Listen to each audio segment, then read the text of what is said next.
L'ouverture ce lundi à Kinshasa de la 47e Assemblée générale de la Fédération des sociétés d'assurance des droits nationaux africaines, les défis du secteur des assurances en Afrique étaient au cœur de ces travaux. Les détails dans ce journal. Le ministre des Finances est revenu ce lundi sur les performances économiques de la RDC pour l'année 2022 qu'il juge bonne. Il a dit lors d'un point de presse tenu à Kinshasa. Nicolas Kazadi a aussi rappelé parmi tant d'autres détails l'accroissement des recettes de 24% supérieur aux assignations budgétaires, à suivre également dans cette session d'information. Bonsoir et bienvenue si vous nous rejoignez sur Ecofin Télévision du lundi 20 au vendredi 24 février 2023. La République démocratique du Congo est la capitale africaine des assurances. Ce lundi s'est ouvert à Kinshasa la 47e Assemblée générale de la Fédération des sociétés d'assurance des droits nationaux africaines. Occasion de réfléchir autour des défis du secteur des assurances en Afrique, un secteur qui peine à s'intégrer malgré les efforts des différents gouvernements. Patrick Lumbala pour les détails. C'est les palais du peuple qui sert du cadre pour cette 47e édition de l'Assemblée générale de la Fédération des sociétés d'assurance des droits nationaux africaines, FANAF en sigle. Une édition qui se tient cette année à Kinshasa, en République démocratique du Congo, sous le thème « L'assurance africaine, comment exploiter au maximum son potentiel pour une prospérité partagée », occasion de réunir en République démocratique du Congo les sociétés d'assurance africaines. Les assurances, un secteur qui continue à peiner avec un taux de pénétration très faible malgré sa libéralisation un peu partout en Afrique et il y a seulement 4 ans en République démocratique du Congo. Pour nous, c'est vraiment un honneur SFA d'être représenté parmi les sociétés reprises de la FANAF et nous demandons à la population de s'y mobiliser tout autour des sociétés d'assurance, de les accompagner parce qu'aujourd'hui nous savons tous que le marché des assurances c'est un marché qui a été libéralisé, ça fait 4 ans et la pénétration au niveau du marché on n'a pas encore atteint le seuil qu'on veut atteindre. Donc c'est pour cela que nous continuons toujours de lancer un appel fort au devant de toutes ces sociétés-là de nous faire confiance.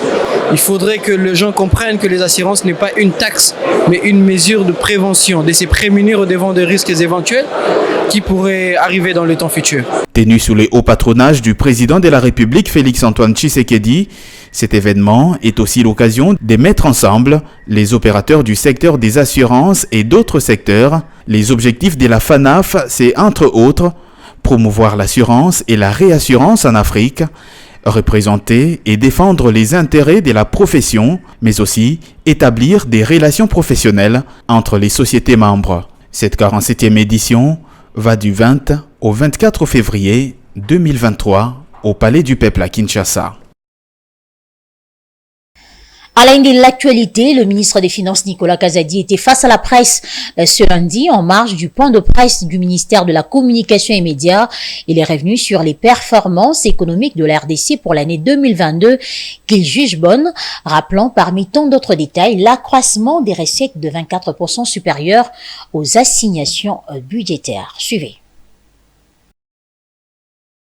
Effectivement, s'agissant des finances publiques, 2022 a été une bonne année parce que nous avons en termes de recettes pu enregistrer un accroissement de 24% supérieur aux assignations budgétaires et de 55% supérieur aux réalisations de l'année précédente, c'est-à-dire 2021.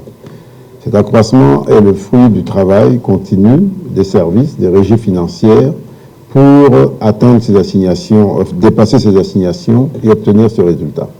Alors, la question qui vient tout de suite après, c'est qu'est-ce qu'on a fait de cet argent? Eh bien, 2022 a été une année particulièrement difficile. Pourquoi? Parce que bien que nous ayons eu de bonnes performances en termes de croissance économique et en termes de recettes publiques, nous avons dû faire face à quelques grands défis. Le premier des défis, c'est bien entendu cette situation sécuritaire qui, à elle seule, a consommé près d'1 milliard de dollars, plus de 700 millions de dollars exceptionnels, hein, des dépenses exceptionnelles liées au contexte.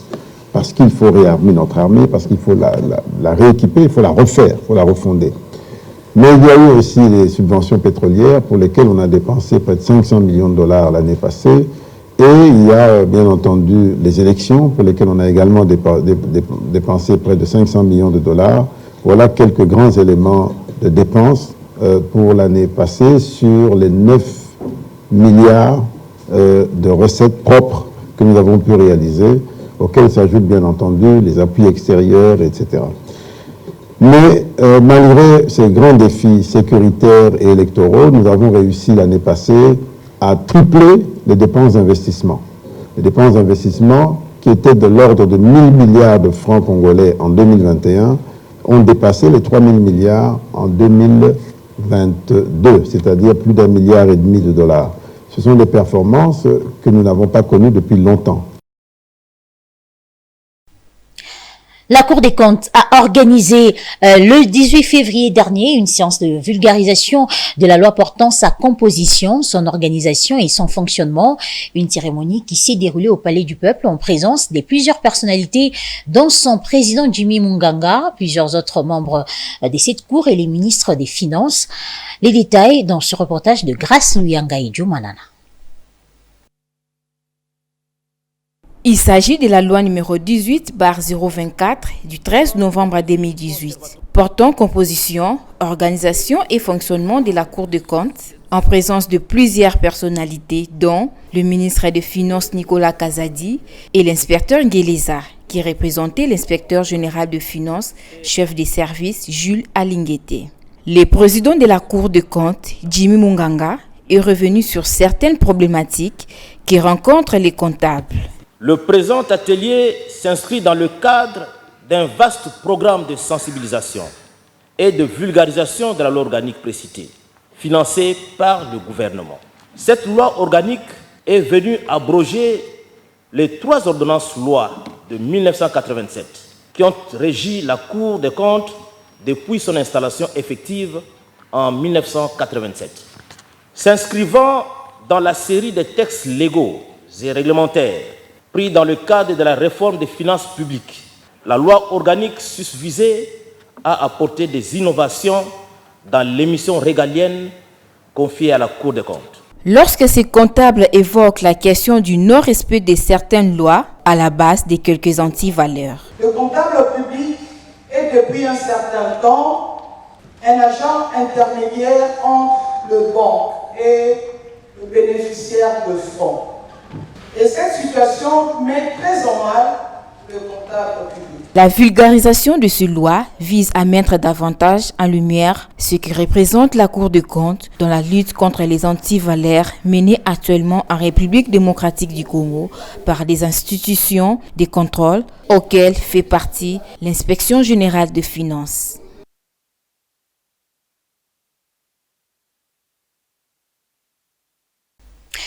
Au cours de cette même cérémonie de vulgarisation de la loi portant composition, organisation et fonctionnement de la Cour des comptes, les ministres des Finances et les représentants de l'inspecteur général des finances, chef des services, ont porté leur point de vue. Regardez. Nous allons mettre tous les moyens pour que vous soyez accompagnés en termes de préparation, de changement, en termes de formation, d'élever le niveau en termes de capacité, mais aussi en termes de moyens, c'est-à-dire de rémunération, de conditions de rémunération.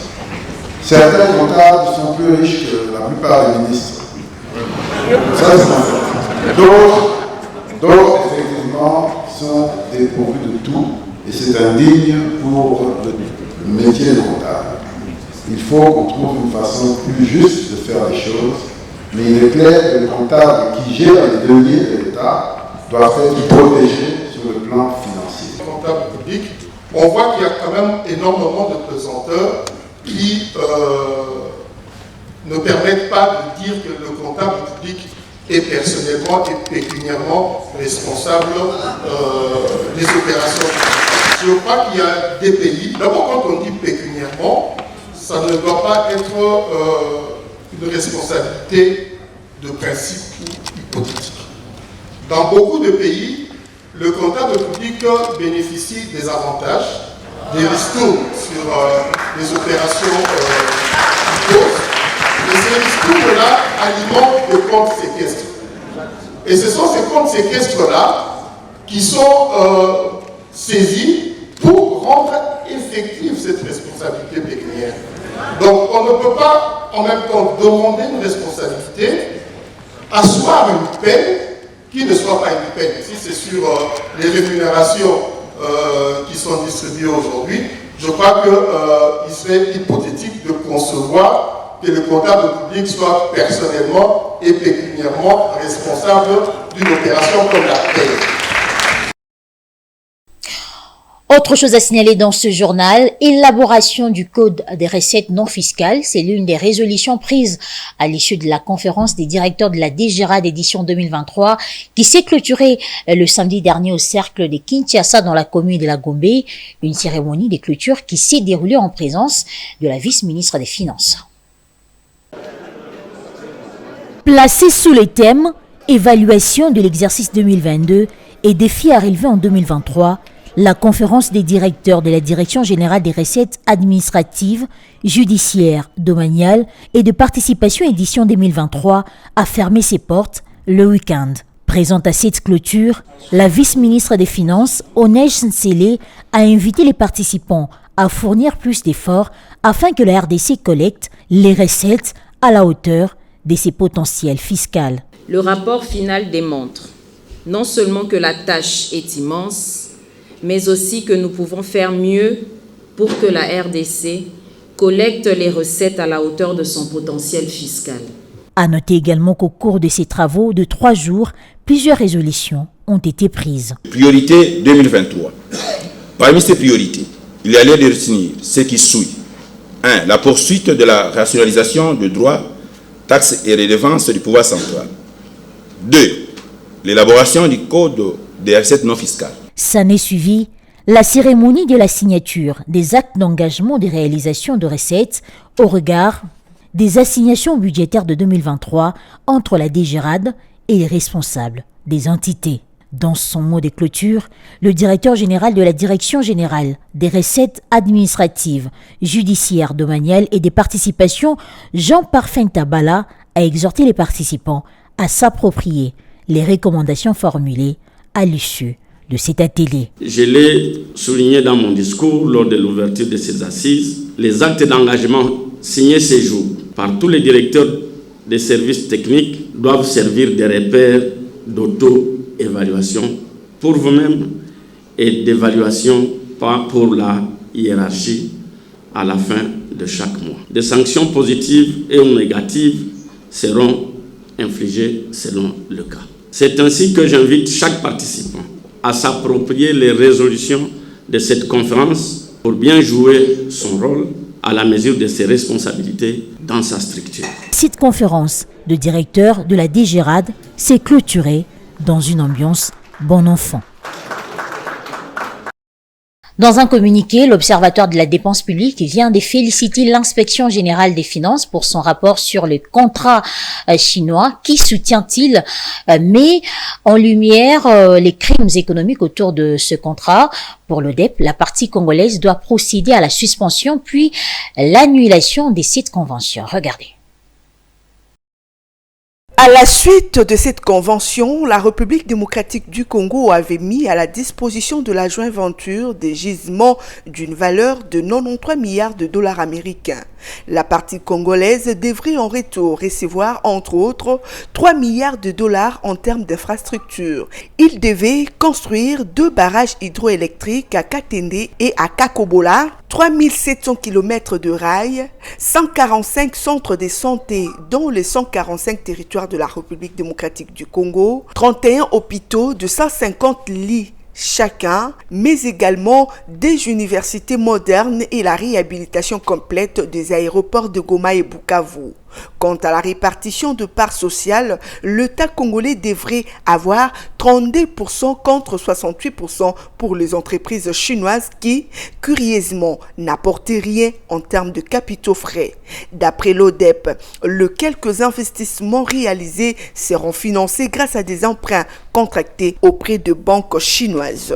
L'ODEP s'est basant sur le rapport publié par l'UGF dans lequel il est révélé sur les 12 milliards de dollars déjà produits par les contrats chinois dits gagnant-gagnant signés en 2008, l'État congolais n'a obtenu que 822 millions de dollars américains en ce qui concerne les infrastructures qui, du reste, s'avèrent inexistante à ces jours. C'est ce qui pousse l'ODEP à demander à la Cour de cassation de se saisir de ce dossier dans lequel la République démocratique du Congo a perdu plusieurs dizaines de milliards de dollars américains sans aucun résultat visible côté infrastructure construite. L'ODEP propose l'annulation du contrat chinois et félicite l'IGF qui met en lumière le crime économique des années et Kabila. Le gouvernement congolais devrait financer davantage la prise en charge des différentes formes des maladies régulières chez les nouveau-nés et enfants des moins de 5 ans. C'est ce qui ressort, entre autres, du 11e congrès ordinaire de la Société des pédiatries du Congo démocratique qui s'est clôturé les week-ends derniers. Au cours de ces assises, un nouveau comité dirigeant a été mis en place. Au cours de ces congrès ordinaires de la SOPECOD, il était question pour les infirmiers, les pédiatres et autres acteurs œuvrant pour l'amélioration de la qualité de vie des enfants des Congolais d'analyser les différentes formes des maladies régulières chez les nouveau-nés et les enfants de moins de 5 ans. Plusieurs recommandations ont été formulées à l'endroit du gouvernement congolais. Nous avons élaboré quelques recommandations que nous allons adresser au gouvernement national et aux gouvernements provinciaux. Il y a aussi des recommandations adressées spécifiquement aux médecins pour mieux prendre en charge ces enfants. Mieux prendre en charge les enfants, ça signifie faire par tous les moyens, faire à ce que les enfants soient protégés des maladies. Il y a 6 maladies qui tuent le plus. Il y a la malnutrition qui tue le plus. Mais bien sûr, il y a aussi d'autres maladies, surtout chez les nouveau-nés, l'asphyxie, les infections néonatales. Nous en avons donc parlé en long et en large pour que nous puissions savoir protéger les enfants. Les recommandations que nous venons de tirer ici seront adressées au gouvernement de la République, comme je l'ai dit, et aux gouvernements provinciaux, pour qu'ils mettent un accent particulier pour les enfants de moins de 5 ans, mais aussi, et si cela est possible, d'allouer un budget conséquent dans la prévention des maladies des enfants, de prendre en charge gratuitement certaines maladies des enfants, notamment les cancers, la drépanocytose, le diabète, les cardiopathies congénitales. Signalons par ailleurs qu'un nouveau comité dirigeant de la Société des pédiatries du Congo démocratique a été mis en place. La SOPECOD sera dirigée désormais par le professeur Aimé Mukwala. Elle sera secondée par 4 membres. Des brevets ont été également remis aux participants qui ont pris part à ce congrès ordinaire. Ces travaux se sont tenus du 16 au 18 février 2023 à Kinshasa. Les conditions sociales des journaliers à Kinshasa restent précaires. Dans le reportage de ce lundi, ils dénoncent la maltraitance imposée par les employeurs et la modicité de leur rémunération. Ils demandent par conséquent l'implication des autorités publiques. Un reportage de Claude Kungu et Pichunzita. Plusieurs entreprises en République démocratique du Congo font appel aux journaliers. Ces mains devraient recruter à la journée ou à la tâche pour assurer certains travaux. Sauf dans la capitale congolaise, des cas de maltraitance des travailleurs sont régulièrement dénoncés. À Limité quartier industriel, cette partie de Kinshasa où se concentrent plusieurs entreprises. Des journaliers approchés affirment cet état des choses et réclament un traitement plus digne. Vers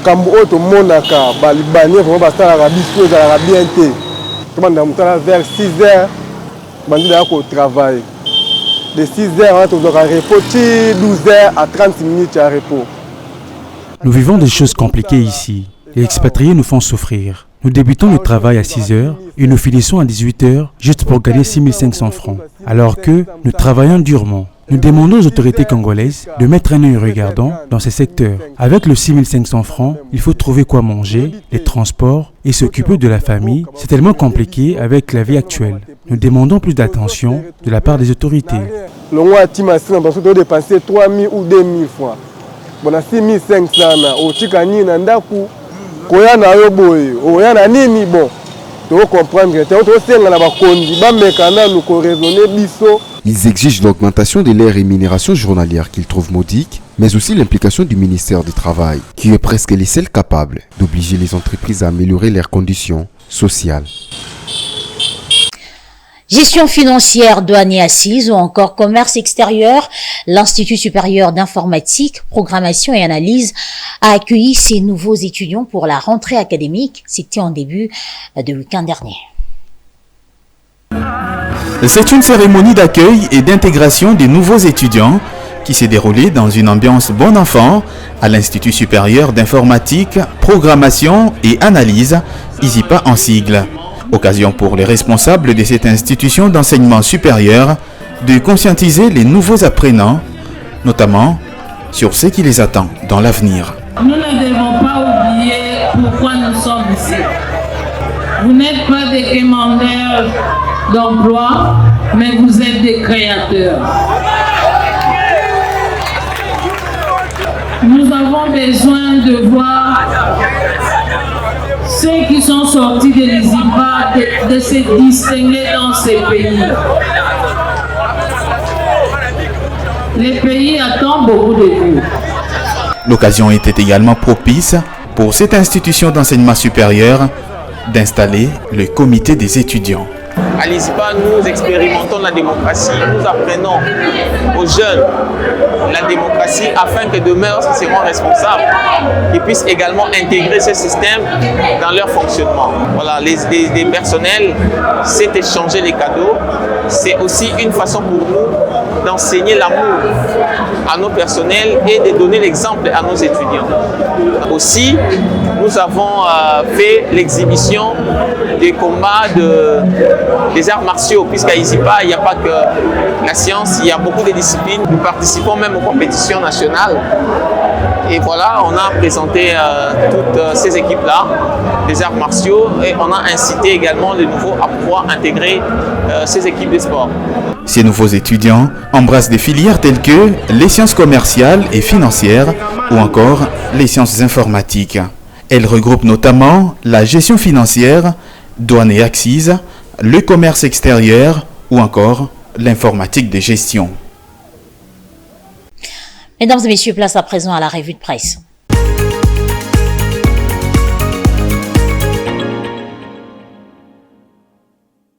Bienvenue à toutes et à tous dans cette revue des presses sur votre télévision, une revue que nous ouvrons avec le tri hebdomadaire d'information générale EcoNews qui titre en manchette « L'Union européenne et la guerre d'agression de la RDC, mi-ange, mi-démon, l'Union européenne a finalement entraîné l'Union africaine dans sa logique de ne rien dire face à l'agression dont est victime la République démocratique du Congo de la part de son voisin, le Rwanda. Dans une déclaration largement relayée dans la presse, fait savoir le journal, le haut représentant de la politique étrangère de l'UE, Joseph Borrell, a parlé effleurant la responsabilité de Kigali dans le mal qui s'abat depuis une vingtaine d'années sur la partie est de la RDC. Si au Rwanda, note le journal, on demande juste de rompre son soutien aux terroristes du M23, à la République démocratique du Congo, on impose une série de conditionnalités qui confirment, à n'en point douter, le complot international contre le pays de Lumumba.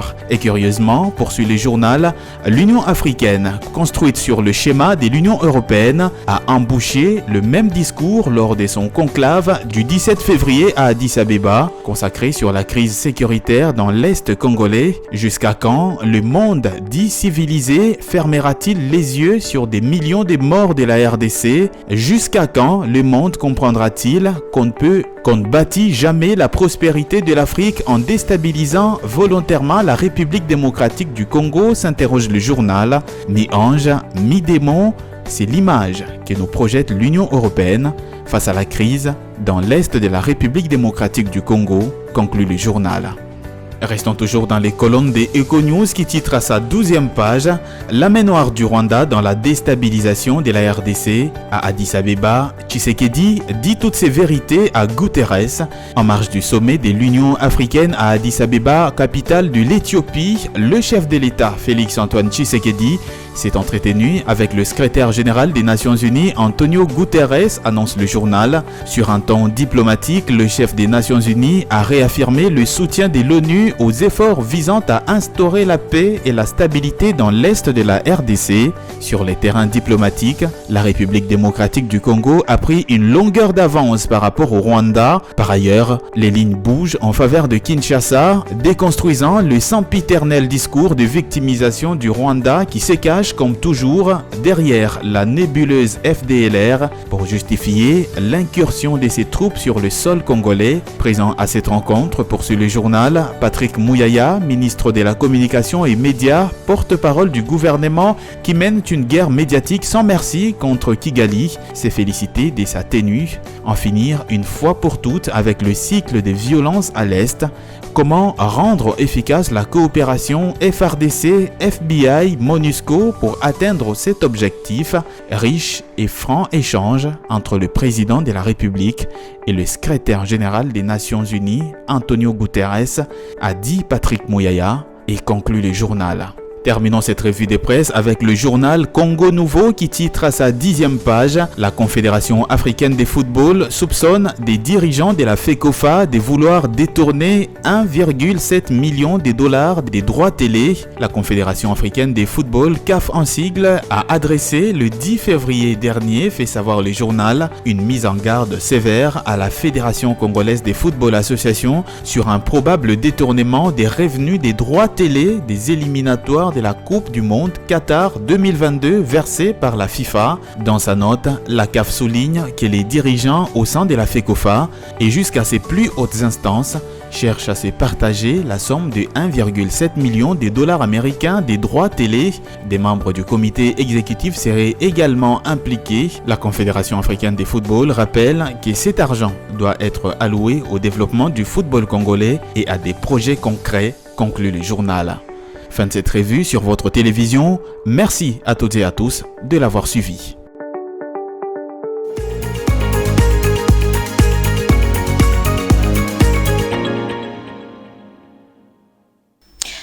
Avant de nous quitter, je vous rappelle les principaux titres.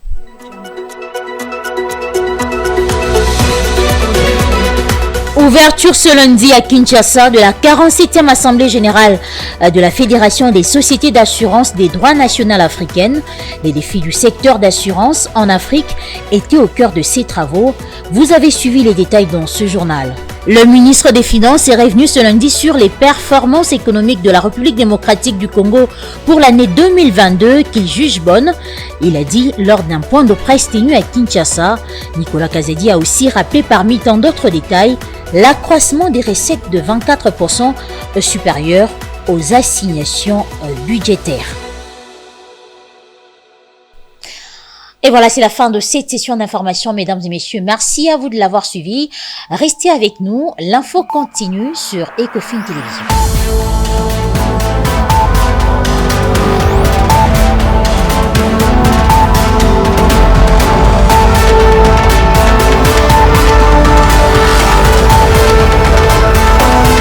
Dans une sphère médiatique, essentiellement tournée vers des contenus généralistes, où l'originalité n'a plus sa place au chapitre, où le secteur de l'économie et finance, pourtant poumon d'un État, sombre dans les oubliettes, voici enfin Ecofin Télévision. Économie et finance télévision, votre chaîne thématique essentiellement économique, vous offre un contenu original. Nous traitons des questions monétaires, commerciales, énergétiques, minières, pétrolières et environnementales. Notre créneau, vous proposer des informations, des analyses, des perspectives et prévisions économiques. Ecofin Télévision vous permet également de comprendre la coopération entre les États et les institutions, sans oublier l'épineuse question de la dette. Ecofin Télévision, tout savoir sur les investissements, les échanges commerciaux, la balance commerciale et la balance des paiements, le taux d'échange, l'état des lieux de la lutte contre les détournements des finances publiques, la coopération bilatérale ou multilatérale. Ecofin Télévision vous explique comment l'économie nationale est directement liée à l'économie mondiale. Notre particularité fait notre originalité. C'est pourquoi nous disons Ecofin Télévision, mieux que savoir sur l'économie et finances, comprendre.